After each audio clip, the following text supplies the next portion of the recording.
Minister Ken Gibson, Alberta Construction Association, and would like to add our organization's kudos to the government for all of the positive changes that you've announced recently. Excellent work. A couple of points. One, with respect to the non-credentialed workers and your comment on ideally it would be the opinion of credible employers that would determine whether they fit a need here in the Canadian labour market. Would you be open to a pilot of a number of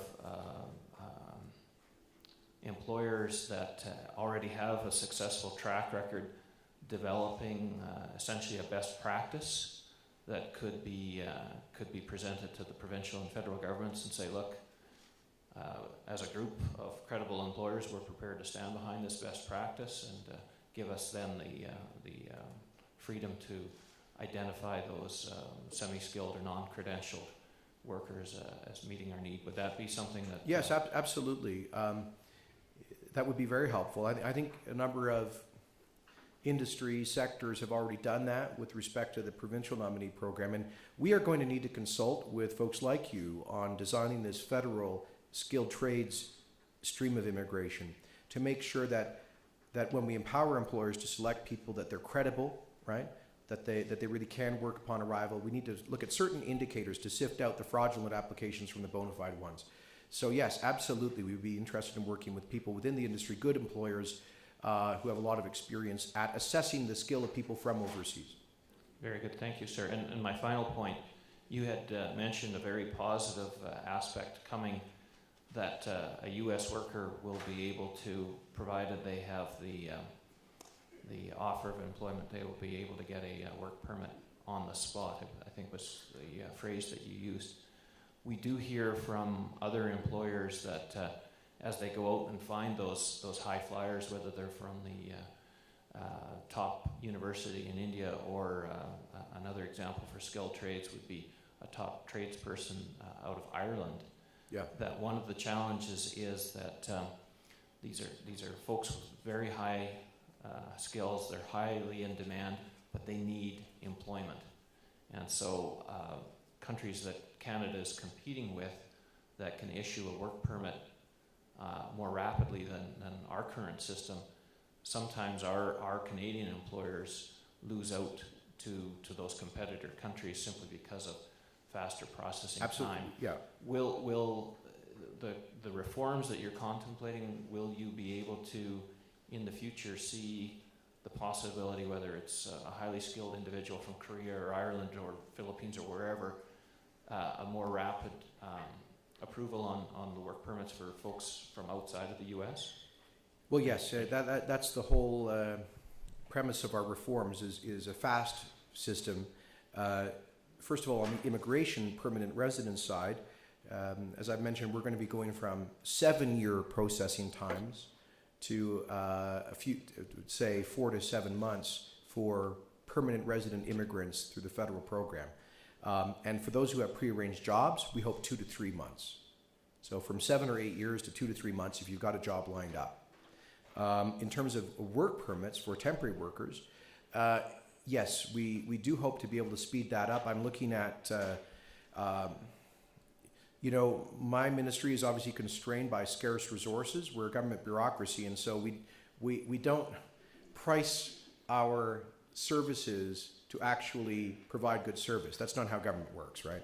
So I'm actually looking at changing that and perhaps raising the fees for some of these services so we can hire more people to produce the work permits much more quickly.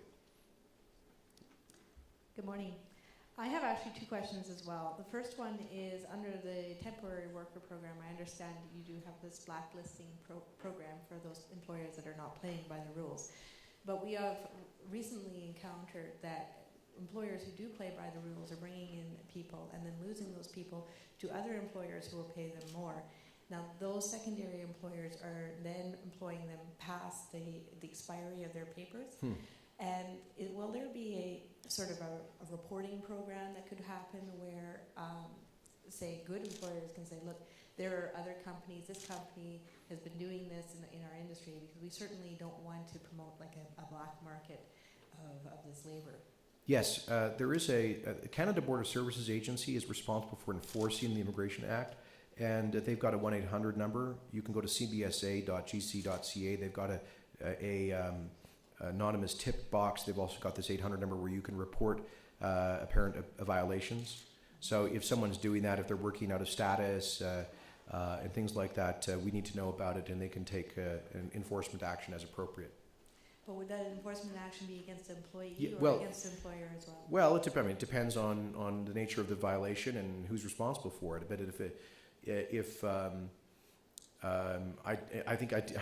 ideally, if someone is working out of status illegally in Canada, enforcement action can be taken against them, and if employer is violating the rules, then they might be subject to sanctions as well. All right. And the second question I had was the comment about the underemployment of Canadians, where, for instance, you were talking about the training programmers where the schools are not providing the skills. Is the government going to do something to try to work with our education systems and our universities to try to bring those skills, or does industry need to do that organically? Well, that's largely a provincial responsibility. Education is not a federal responsibility. We have helped the provinces through something called the Knowledge Infrastructure Program. We've invested, I think, $8 billion in helping. You see some of those new buildings at SAIT and the University of Calgary. That's the federal money to help with capital expenditures at post-secondary institutions.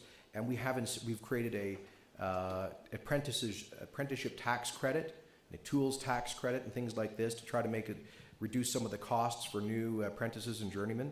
But at the end of the day, the provinces and our vocational institutions need to be investing a whole lot more. Like, I'm told that NAIT is producing fewer welders now than 4 years ago during the downturn. This makes no sense to me at all. There's this huge skill shortage. The one area where we are investing federally directly in skills training is for Aboriginal youth. And we all know the challenges and the opportunities there. Huge number of unemployed, able-bodied young people here on the prairies, and we need to get as much as possible, have them get the skills so they can go to work. That also comes back to actually Aboriginal primary education, because if a young Aboriginal person grows up, dropping out in grade 5 or something, and they have substance abuse problems, chances of them getting into an apprenticeship program are pretty slim. So it's a whole broader issue about Aboriginal education that we're focused on, because that's in our area of jurisdiction.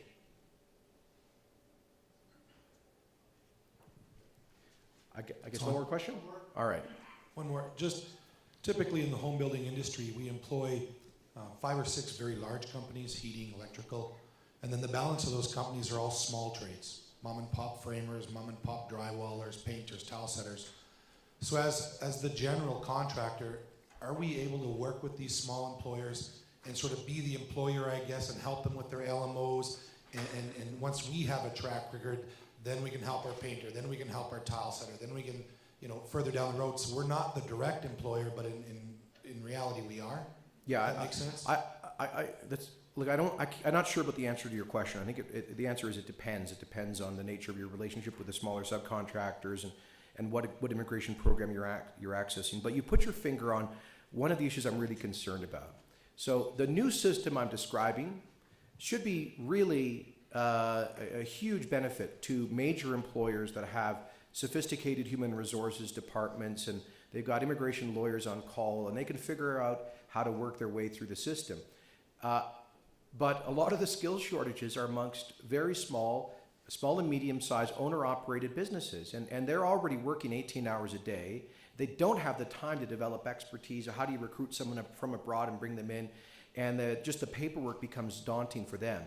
I don't honestly have an easy answer for that, except to say that as much as possible, I want this new system to be streamlined, to be user-friendly, and I want to find a way that we can help the SMEs, especially the small owner-operated contractors, figure out if they need one person from abroad, how do they bring that person in reliably and quickly? Maybe going through larger consortiums of builders or something might be the solution. I don't yet have the answer, but we're going to be consulting with businesses and employers in all of this.